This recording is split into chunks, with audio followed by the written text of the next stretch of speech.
Have you ever stopped to think about what you're capable of doing for someone you love when the entire world is against you?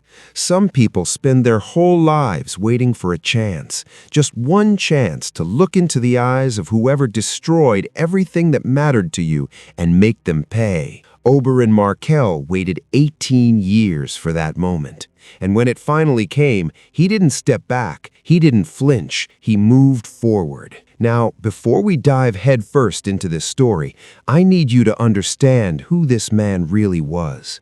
Oberyn wasn't an ordinary warrior. He was the Viper of Dorne, one of the most lethal fighters in all of Westeros, feared not just for raw strength, but for his intelligence, his speed, the calculated malice behind every single move. A man who chose his battles with surgical precision, and this time, the battle chose him. The context: Tyrion Lannister was about to be executed for a crime he didn't commit. The only way out was trial by combat. And while everyone else stepped away, while death seemed like a certainty, Oberyn stepped up as champion. But not for Tyrion, for Oberyn Martell, his sister, the woman who had been murdered decades earlier within the walls of King's Landing while her children were slaughtered. The one responsible? Gregor Clegane, the Mountain, exactly the warrior the Lannisters placed on the battlefield. Do you see the weight of that? Oberyn wasn't fighting for politics. He was fighting for memory, for grief, for a promise he had carried in his chest for nearly 2 decades. And the fight itself, it was a deeply unsettling work of art.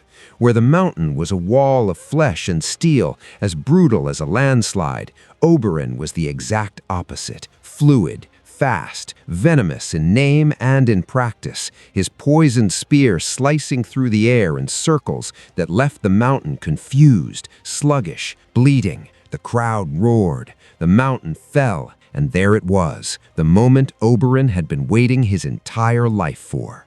But the Viper made a mistake that any human being driven by pain is capable of making. He wanted more than victory. He needed a confession. He needed to hear the monster say Elia's name out loud, to admit what had been done to her.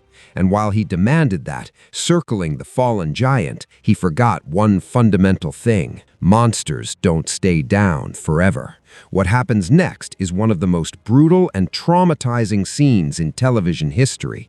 The Mountain grabs Oberyn, and before dying, he confesses, yes, but in a way no one ever wanted to witness.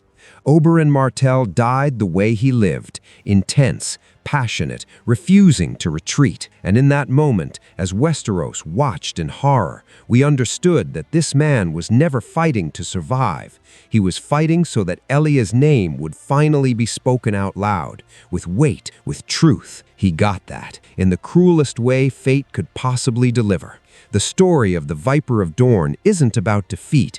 It's about what we carry when grief becomes purpose, when the pain that should paralyze us becomes the only fuel strong enough to keep us standing in front of the most terrifying thing imaginable. And here's the question that's never left my mind. How far would you go for someone you lost if you knew you might not come back?